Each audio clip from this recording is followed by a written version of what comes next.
Outwitting the Devil, The Secret to Freedom and Success, by Napoleon Hill. Introduction. Imagine for a moment that you've written a book. Not just any book, but a manuscript so powerful, so raw, and so controversial that your own family decides to lock it away, hiding it from the world for over 70 years. They were afraid. Afraid of how the world would react, afraid of the institutions it challenged, and afraid of the truths it revealed. This isn't a work of fiction. This is the true story of Outwitting the Devil, written in 1938 by the legendary Napoleon Hill, the man who gave us Think and Grow Rich, a book that has sold over 100 million copies and created countless millionaires. After the monumental success of his first book, Hill poured his soul into this next work, a manuscript he believed was his most important. But it vanished. Locked in a vault, it sat collecting dust through World War II, the Cold War, and the turn of a new millennium. Why? What could be so dangerous that it needed to be hidden for 3 generations? The secret lies in its unconventional format. The book is framed as a direct, no-holds-barred interview with the devil himself. Not a creature with horns and a pitchfork, but the embodiment of every fear, every doubt, and every self-imposed limitation that holds us back.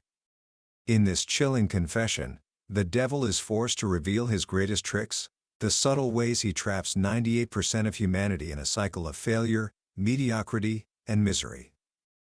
Today, we're going to unlock that vault.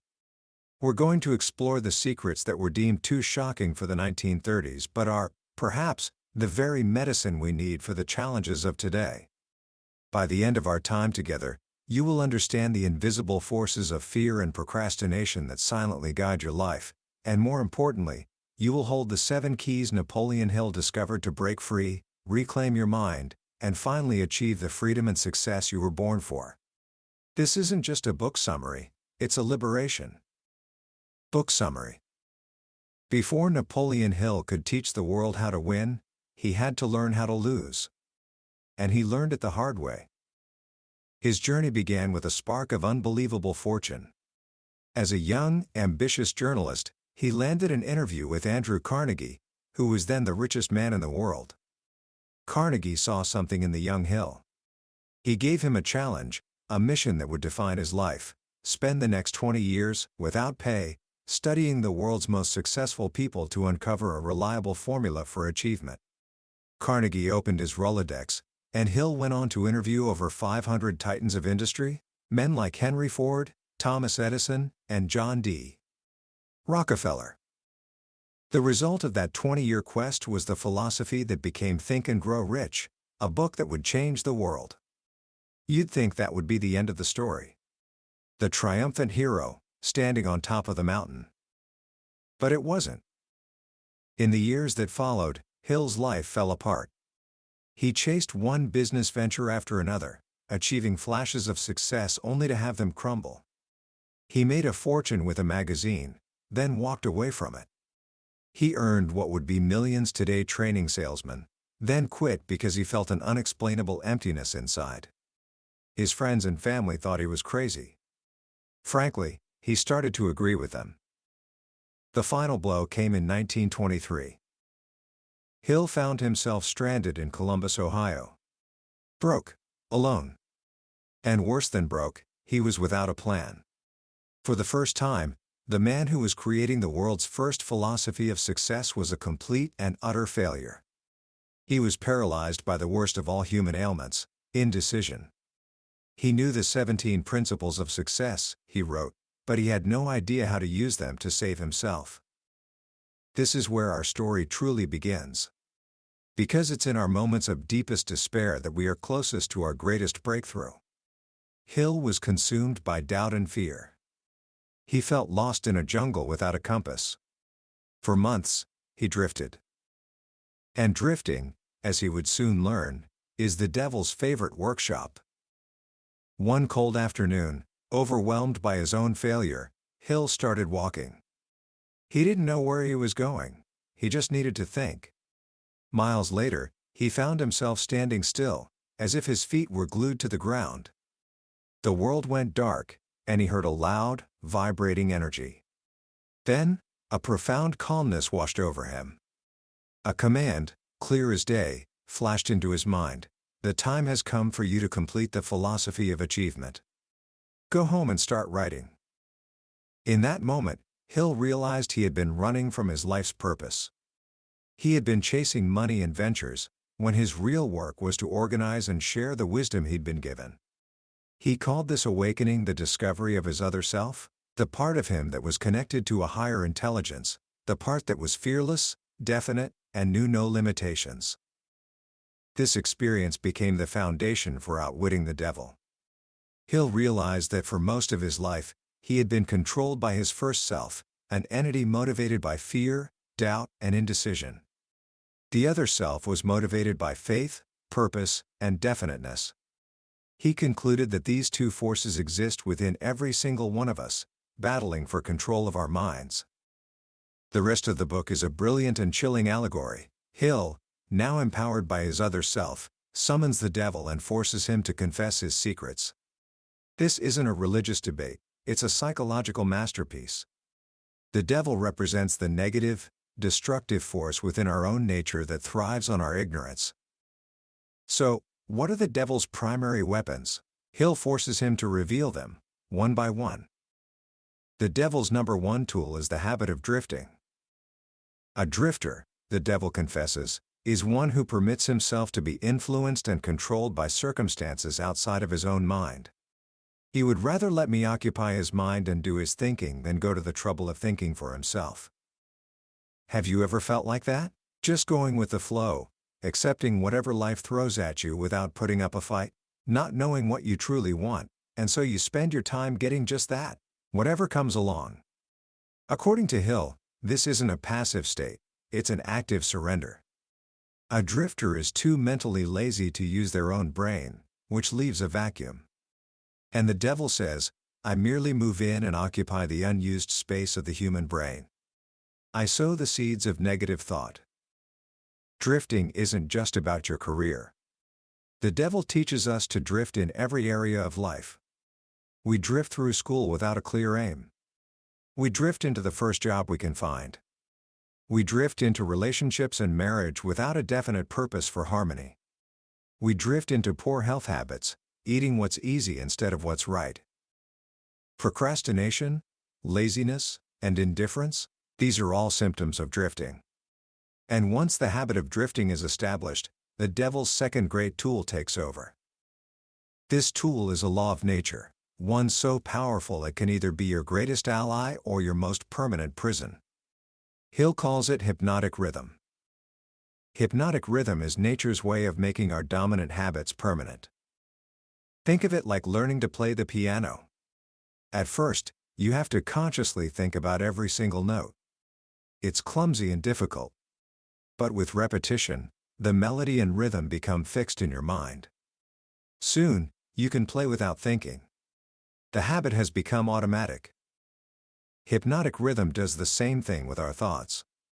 Any thought or action you repeat over and over again eventually reaches the proportion of a rhythm. At that point, the habit can no longer be easily broken, because nature takes it over and makes it permanent. It becomes a whirlpool. An object can float aimlessly in a river, but once it's caught in a whirlpool, it's trapped, pulled round and round with no escape. This is the devil's ultimate trap. He gets you to drift, to think negative thoughts of fear, doubt, and aimlessness. You repeat these thoughts day after day. And then, hypnotic rhythm kicks in. It takes those drifting habits and cements them into your personality. Your negative state of mind becomes your permanent reality. The devil boasts, drifting is the habit through which I take over their souls after they give up their physical bodies. It's a chilling thought, that a life lived without definite purpose leads to a kind of spiritual annihilation. So how does the devil get us to drift in the first place? He bribes us. He uses our natural desires against us.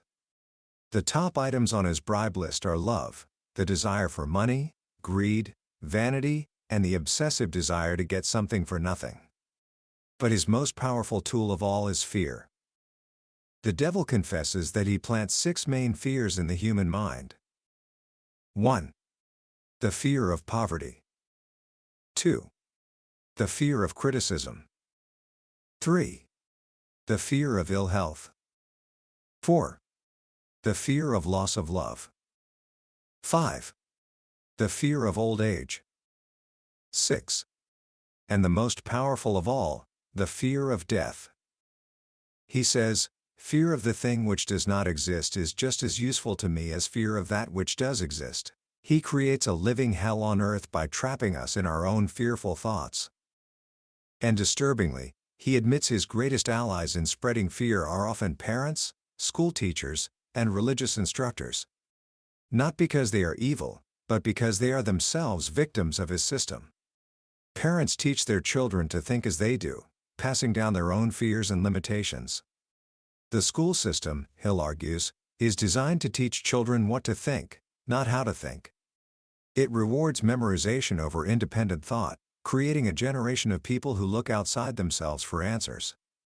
Religious leaders often use the fear of hell and damnation to control their followers, which, the devil gleefully admits, plays right into his hands. As long as people fear something, he says, I will keep a grip on them. At this point in the interview, the picture looks bleak. If 98% of people are drifters, trapped by fear and locked in by hypnotic rhythm, is there any hope?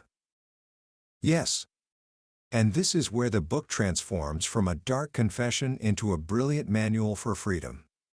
Hill forces the devil to reveal the 7 principles that anyone can use to break free and achieve self-determination.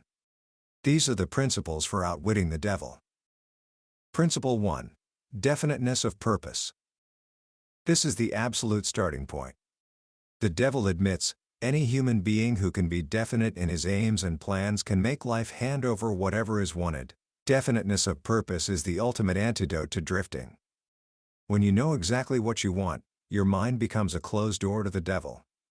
There is no empty space for him to occupy. A definite purpose acts like a compass. It doesn't mean you won't face storms or get knocked off course. It means you always know which way is north. The devil explains that people with definite purpose recognize the difference between temporary defeat and failure. When their plans fail, they substitute new plans, but they never change their purpose. They persevere until they find a plan that works. A weak plan, applied with definiteness, is more powerful than a strong plan that is applied with indecision. Principle 2. Self-discipline. Once you have a definite purpose, you need the discipline to pursue it. The devil reveals that the foundation of all self-discipline is mastering 3 fundamental appetites. 1. The desire for food, specifically overeating and poor nutrition, which cloud the mind. 2. The desire for sex, the undisciplined expression of it, which dissipates one's creative energy. 3. The desire to express loosely organized opinions, the habit of talking too much and guessing instead of thinking. Hill's take on this is profound. He argues that sex energy, when controlled and transmuted, is the most powerful creative force a person has. All great leaders, he says, are highly sexed, but they learn to channel that energy into their work, giving them charisma, drive, and imagination. On the other hand, overindulgence in food, especially unhealthy food, leads to auto-intoxication, poisoning the body and making the brain sluggish and irritable, perfect conditions for drifting. And the habit of expressing opinions without facts is a sign of vanity and egotism. A wise person listens more than they speak, gathering knowledge instead of broadcasting ignorance. Principle 3. Learning from adversity. This is where the drifter and the non-drifter part ways. The drifter meets with defeat and quits. The non-drifter meets with defeat, sees it as a temporary setback, and searches for the lesson. The devil hates this principle. He confesses, every adversity brings with it the seed of an equivalent advantage. Failure is not real until you accept it as permanent. It's just a man-made circumstance, a state of mind. More than that, adversity is nature's way of breaking up old, negative habits. It's a shock to the system that forces you to change direction. It forces you to think, to form new plans, to call upon your other self. The devil admits that failure is often a blessing in disguise because it can break the grip of hypnotic rhythm and free the mind for a fresh start. Success, Hill writes, is usually just one short step beyond the point where one quits fighting. Principle 4. Controlling your environment associations. All people, the devil reveals, absorb and take over, either consciously or unconsciously, the thought habits of those with whom they associate closely. Your environment is made up of all the forces that influence you, but the most important part is your association with other people. If you surround yourself with negative, fearful, drifting people, the law of hypnotic rhythm will force you to become like them. There is no escape. This is why non-drifters are extremely careful about who they choose as their intimate associates, especially their partner in marriage and their closest colleagues at work. They surround themselves with people who are positive, harmonious, and definite in their purpose. This is the essence of the mastermind principle, a friendly alliance of people who support one another in achieving a definite purpose. The drifter allows people to attach to him on their own terms. The non-drifter chooses his associations with caution and purpose. Principle 5. Time. Time is the fifth principle, and it is a dual-edged sword. Time is the force that solidifies our habits through hypnotic rhythm. If your dominant thoughts are negative, time becomes your enemy. It weaves those negative thoughts into a permanent tapestry of failure. But if your dominant thoughts are positive, time becomes your greatest ally. It works to crystallize your positive habits and bring your definite purpose into reality. Furthermore, time is the ingredient that ripens knowledge into wisdom. Knowledge is just an accumulation of facts. Wisdom is the ability to use those facts harmoniously to achieve your purpose. Hill notes that most people who acquire wisdom do so after the age of 40. Before that, they are too busy gathering knowledge. It's through the experiences of time, especially through adversity and failure, that we learn to apply knowledge effectively. Principle 6. Harmony. This principle refers to the harmony between your spiritual, mental, and physical environments. It means acting with definiteness of purpose to become the dominating influence in your own life. Nature forces everything within a given environment to become harmoniously related. A group of prisoners will harmonize around a negative, resentful rhythm. A group of successful entrepreneurs will harmonize around a positive, ambitious rhythm. The principle of harmony dictates that you must either master your environment or your environment will master you. There's no middle ground. To achieve harmony, you must align your thoughts, your actions, and your associates with your definite purpose. Principle 7. Caution. The final principle is caution. Next to the habit of drifting, the devil warns, the most dangerous human trait is the lack of caution. The drifter acts first and thinks later, if at all. He jumps into jobs, relationships, and business deals without a plan. The non-drifter, however, exercises caution. He thinks his plans through before he acts. He anticipates challenges and prepares for them. He doesn't take anything for granted. Hill clarifies that caution is not the same as fear. Fear paralyzes you. Caution empowers you to move forward intelligently. It's the habit of thinking before you act, of creating a definite plan and following it with precision. And there you have it. The 7 principles to outwit the negative forces in your life. The entire book is a profound journey into the human mind. The devil Hill interviews is not some external demon, he is the shadow side of our own consciousness. He is the voice of fear, the pull of procrastination, the comfort of mediocrity. He is the drifter in all of us. Hill's message, hidden for over 70 years, is that this force only has power over us if we remain ignorant of it. The moment we become aware of its tricks, we can begin to fight back. By defining our purpose, mastering ourselves, learning from our setbacks, controlling our environment, using time wisely, living in harmony, and acting with caution, we shift the law of hypnotic rhythm in our favor. We stop drifting and start directing. We silence the voice of fear and awaken our fearless other self. In the end, freedom is not something that is given to us. It is something we must claim for ourselves, by taking absolute control of the one and only thing we have complete power over, our own thoughts. Commentary.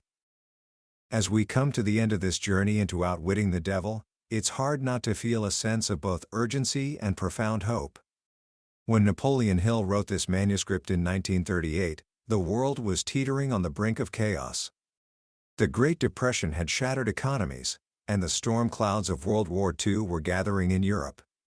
Hill saw a world consumed by fear, indecision, and a collective habit of drifting, a world where the devil, as he called him, was winning. It's astonishing, and perhaps a little sobering, to realize how relevant that message is today. We live in an age of unprecedented distraction. The drifting Hill described has been put on steroids. We can drift for hours through social media feeds, news alerts, and endless entertainment. The seeds of fear are sown 24/7 by a media landscape that thrives on crisis. And the pressure to conform, to follow the crowd instead of thinking for ourselves, is more intense than ever. The true genius of this book is its central metaphor. By personifying our inner demons as the devil, Hill does something brilliant. He makes the enemy tangible. It's no longer just a vague feeling of anxiety or a bad habit of procrastinating. It's a cunning adversary with a specific set of tricks. And once you know your enemy's playbook, you can finally start to win. The most powerful lesson, for me, is the concept of hypnotic rhythm. It's a beautiful and terrifying idea, that nature itself will take your most repeated thoughts and actions and make them your automatic, permanent reality. It explains why bad habits are so hard to break and good habits, once established, feel effortless. It's a law as real as gravity. You can either be pulled down by it, or you can use its momentum to soar. The choice is entirely yours. You are the one who decides which thoughts to repeat. You are the one who decides to drift or to set a definite purpose. This book is the ultimate call for personal responsibility. It strips away every excuse. It tells us that our failures are not final, our circumstances are not permanent, and our fears are not real unless we allow them to be. So, how can you start applying these powerful ideas right now, today? Let's not make it complicated. Here are 3 simple actions you can take. 1. Define one thing. You don't need a grand, 50-year plan. Just start with one definite purpose for the next 90 days. What is the single most important thing you want to accomplish? Write it down. Make it clear and specific. This simple act of definiteness is the first step in closing the door to drifting. 2. Audit your inner circle. Think about the 5 people you spend the most time with. Are they lifting you up or pulling you down? Are their dominant thoughts positive or negative? You don't have to cut people out of your life, but you can consciously decide to spend more time with those who inspire you and less time with those who drain you. Your environment is shaping you every second. It's time to shape your environment. 3. Reframe your next setback.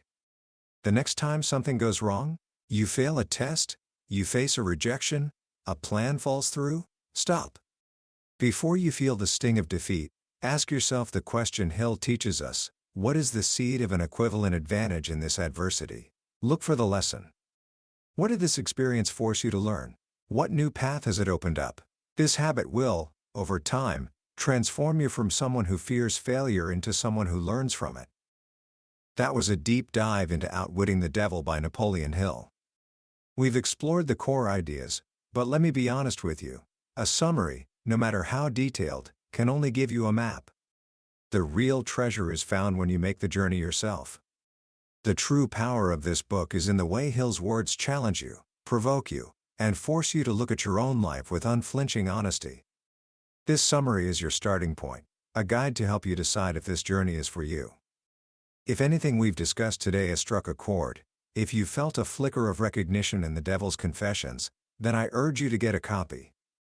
Reading it isn't just about gaining knowledge, it's an experience that could fundamentally change the way you see yourself and the world around you. The link to the book is in the description. Also, if you found this exploration valuable, please take a moment to like this video and subscribe to the channel. That way, you won't miss our next adventure into another life-changing book from the billionaire's bookshelf.